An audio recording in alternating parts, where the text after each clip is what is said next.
प्रिय विद्यार्थी मित्रांनो, आपण स्टेट बोर्ड परीक्षा 2026 त्याच्यासाठी टार्गेट सिरीज सुरू केलेली आहे आणि शॉर्ट क्वेश्चन सिरीज सुरू केलेली आहे। 3 मार्काचे प्रश्न हे आपण आता टार्गेट सिरीज मध्ये पाहणार आहे आणि शॉर्ट क्वेश्चन म्हणजे 2 मार्काचे किंवा 1 मार्काचे प्रश्न हे आपण शॉर्ट क्वेश्चन सिरीज मध्ये पाहणार आहे आणि आपण काही महत्त्वाच्या प्रश्नांचे शॉर्ट व्हिडिओ पण बनवलेले आहेत। तर असं मिळून आपण आता कमी वेळात छान अभ्यास करणार आहे। तर आता बघा, नेहमी विचारले जाणारे जे ड्युएट प्रश्न आहे ते शक्यतो आपण इथं बघणार आहोत। आता नेहमी विचारला जाणारा प्रश्न, ड्युएल प्रश्न मधला पहिला, हाफ वेव्ह रेक्टिफायर किंवा फुल वेव्ह रेक्टिफायर। आपण अभ्यास करतो, काहीतरी लिहून येतो, आपल्याला असं वाटतं आपण बरोबर लिहिलंय, पण तिथं आपल्या सिली मिस्टेक झालेल्या असतात आणि म्हणून तसं होऊ नये म्हणून कमी वेळात आता छान पेपर लिहिण्याकरता प्रश्नाचं उत्तर आधी समजून घ्यायचं कसं आहे ते आणि मग लिहायचं। तर प्रश्न असा विचारला जाईल, explain the PN junction diode as a half wave rectifier. मग आता फिगर कशी काढायची? तर आता बघा, आपल्याला माहितीये की एसीचं डीसी कन्व्हर्जन होणं याला आपण रेक्टिफिकेशन असं म्हणतो आणि म्हणून आपण इथे असा ट्रान्सफॉर्मर घ्यायचा। तुम्ही प्रॉपर पट्टी वापरून फिगर काढा। इथे नंबर ऑफ टर्न्स ह्या जास्त काढायच्या आणि इथे आपल्याला जोडायचं आहे एसी। इनपुटला काय द्यायचा? आपल्याला असं एसी द्यायचं आहे। त्याच्यानंतर इथे कमी टर्न काढायच्या का? तर हा स्टेप डाऊन ट्रान्सफॉर्मर आहे। काय आहे? स्टेप डाऊन ट्रान्सफॉर्मर आहे। आणि मग आता इथे असा हा पीएन जंक्शन डायोड जोडायचा। त्याच्यानंतर इथे तुम्ही पट्टीने फिगर काढा व्यवस्थित, पट्टी आणि पेन्सिल वापरून। इथे आरएल लोड रेझिस्टन्स जोडायचा आणि याच्या अक्रॉस आपल्याला आउटपुट मोजायचं आहे व्ही आउट आणि ही झाली तुमची प्रॉपर फिगर। आता याला पीएन जंक्शन डायोड डी असं म्हणायचं, याचं हे पॉझिटिव्ह हे निगेटिव्ह, इथं हे एसी इनपुट याला व्ही इन असं म्हणायचं आणि इथे बघा ही ट्रान्सफॉर्मर आहे, त्याची ही प्रायमरी आहे आणि ही सेकंडरी आहे आणि हे एसी इनपुट आहे। मग आता इथं काय होतं? तर ही प्रॉपर फिगर झाली। जर 2 मार्काला आलं तर नुसतं फिगर येईल। फिगर काढताना फिगर काढून सगळ्या इथे जे तुम्ही नोटेशन्स वापरले त्याचे मिनिंग लिहायचे। काय काय लिहायचं? D is PN junction diode, RL that is the load resistance, V out that is output voltage, V in that is input voltage, असे मिनिंग लिहायचे। मग आता वर्किंग समजून घेऊ आपण। इनपुटला आपल्याला 220 व्होल्ट असं व्होल्टेज येतं, एसी येतो आणि जेव्हा आपण हा पीएन जंक्शन डायोड वापरतो ना तर तो खूप कमी व्होल्टेजच्या अक्रॉस वापरतो, मॅक्सिमम 5 व्होल्ट।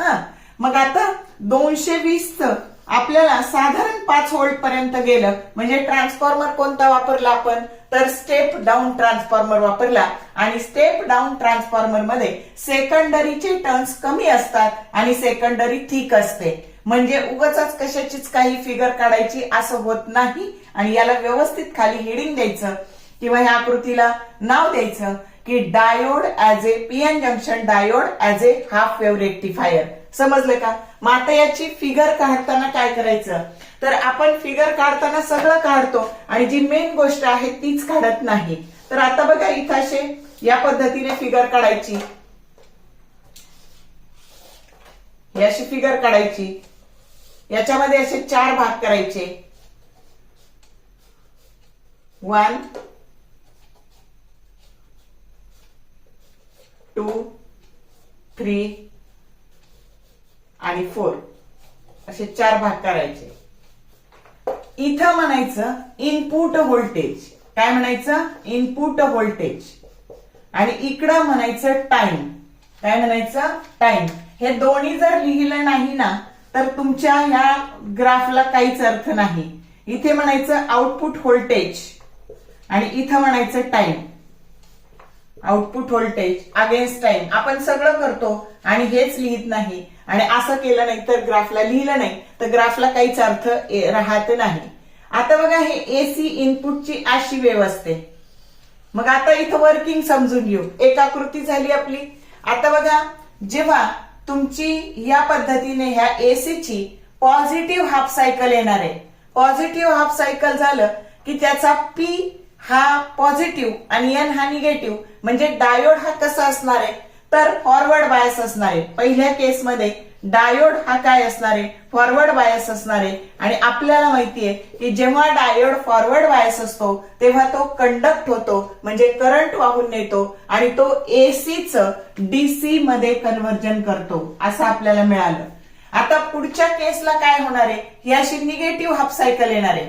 मग आता ही निगेटिव्ह हाफ सायकल आली की काय झालं, तर हे पी निगेटिव्ह झालं आणि एन काय झालं, पॉझिटिव्ह झालं. मग इथं तुमच्या फॉरवर्ड बायस मध्ये डायोड कंडक्ट होत होता, करंट वाहून जात होता आणि एसीचं डीसी मध्ये कन्व्हर्जन होत होतं. समजलं का?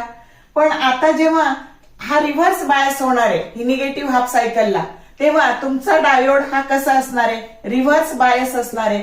तो नॉन कंडक्ट होणार आहे, म्हणजे तो करंट वाहून नेणार नाही आणि एसीचं डीसी मध्ये कन्व्हर्जन होणार नाही. समजलं का? इथे आपल्याला आउटपुट मिळणार नाही. परत आता पॉझिटिव्ह हाफ सायकल आली. पॉझिटिव्ह हाफ सायकल आली की ही प्रोसेस काय झाली, रिपीट झाली.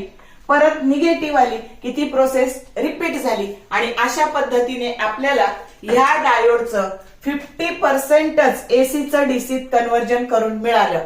आणि बघा, म्हणून याची इफिशियन्सी जी असते, तर तुमचा जो डायोड हाफ वेव्ह रेक्टिफायर म्हणून तुम्ही वापरता तर ती 40.6% असते. आता आपल्याला दिसतंय की ऑलरेडी इथं 50% लाच आउटपुट मिळालंय आणि उरलेल्या 50% मध्ये नॉईज म्हणा, हीट म्हणा, याच्यामध्ये इफिशियन्सी कमी होते आणि म्हणून हाफ वेव्ह रेक्टिफायर आपण वापरला की आपल्याला त्याची इफिशियन्सी 40.6%च मिळते. तर अशी ही डायग्राम आणि हा वेव्ह फॉर्म, याला 1 मार्क, याला 1 मार्क आणि ह्या एक्सप्लेनेशनला 1 मार्क, असा 3 मार्काचा प्रश्न किती कमी वेळात करून झाला. समजलं का? आता पुढचा प्रश्न, explain diode as a full wave rectifier. मग हा प्रश्न येताना ह्याच आकृतीत काय बदल करायचा ते मी तुम्हाला सांगणार आहे. आता काय करायचं, तर इथून सेंटर टॅप घ्यायची. आधी हे सगळं हे पुसून टाकायचं आणि हे 2 डायोड एकत्र जोडायचे. इथे एक आणि इथे एक असे हे 2 डायोड हे एकत्रित जोडायचे. याला म्हणायचं D1 आणि याला म्हणायचं D2. समजलं का? मग आता इथून घ्यायची सेंटर टॅप. एक मिनिट.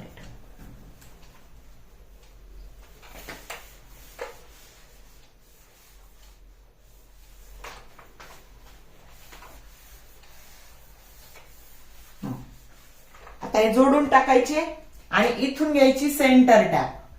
मग आता हा जो ट्रान्सफॉर्मर आहे ना, इथे पण परत आपल्याला स्टेप डाऊनच ट्रान्सफॉर्मर वापरायचा आहे आणि तो आहे 2P3A. हा ट्रान्सफॉर्मर आहे. मग आता इथून घ्यायची सेंटर टॅप. सेंटर टॅप काय करते, तर ती करंट दोन्ही डायरेक्शनने अलाउ करते. आणि मग आता इथे बघा, याला ग्राउंड करून टाकायचं. इथं याला ग्राउंड करायचं आणि इथून हा असा लोड रेझिस्टन्स जोडायचा आणि याच्या अक्रॉस आउटपुट व्होल्टेज मोजायचं. समजा हे असं याच्या अक्रॉस इथं म्हणायचं व्ही आउट, एवढाच बदल करायचा आणि याला RL असं म्हणायचं. कळली का फिगर तुम्हाला मी कशी काढली ते फुल वेव्ह रेक्टिफायरची? आता इथे काय बदल करायचा, तर इथे हे 4 वेव्ह फॉर्म काढायचेत आपल्याला. तर आपण त्याच्यासाठी हे सगळंच असं एकत्रित कनेक्ट करायचं. इकडं म्हणायचं आउटपुट व्होल्टेज, आउटपुट व्होल्टेज आणि अगेन्स्ट इकडे टाइम म्हणायचं. काय म्हणायचं? टाइम म्हणायचं. आणि इथे एकंदर 4 वेव्ह फॉर्म काढायचे. तर आता बघा, हे 1 टाइम इथं लिहिले आपण. आता हा 1, हा 2, हा 3 आणि हा 4. समजलं? आता वर्किंग समजून घेऊ. मग आता हे जर लिहिलं नाही ना कशाच्या अगेन्स्ट काय, तर त्या ग्राफला काहीच अर्थ नाही. मग परत सेम तसंच इनपुटला 220 व्होल्ट, जेव्हा डायोड वापरतो 5 व्होल्ट पर्यंत, म्हणजेच परत काय झालं, high voltage to low voltage असं करणारा जो ट्रान्सफॉर्मर आहे, तर त्याला आपण काय म्हणतो, स्टेप डाऊन ट्रान्सफॉर्मर असं म्हणतो. मग आता जेव्हा या एसीची ही पॉझिटिव्ह हाफ सायकल इथं आली आणि निगेटिव्ह इथं आली, आलं लक्षात? कारण हा दोन्ही डायरेक्शनने सेंटर टॅप करंटला अलाउ करते. मग आता हे पॉझिटिव्ह आणि हे निगेटिव्ह, हे पॉझिटिव्ह आणि हे निगेटिव्ह, मग पहिल्या स्टेप मध्ये काय होणार आहे तर D1 कंडक्ट आणि D2 हा फॉरवर्ड बायस होणार आहे, हा रिव्हर्स बायस होणार आहे. आणि जेव्हा तो फॉरवर्ड बायस असतो तेव्हाच करंट वाहून नेतो, म्हणजे PN junction diode D1 conduct and D2 non conduct. समजलं का?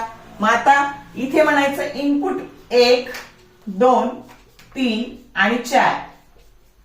इथे म्हणायचं इनपुट वेव्हफॉर्म. काय म्हणायचं याला? Input waveform. आता इथं D1 कंडक्ट, इथं D1 कंडक्ट झाला. आता तुम्हाला माहिती हे प्लस असलं की फक्त पॉझिटिव्ह हाफ सायकलला आपल्याला करंट मिळतो. समजलं का? आता काय झालं तर आता निगेटिव्ह हाफ सायकलला हे झालं निगेटिव्ह आणि हे झालं पॉझिटिव्ह. मग आता काय झालं तर दुसऱ्या केसमध्ये D1 non conduct, D1 non conduct and D2 conduct.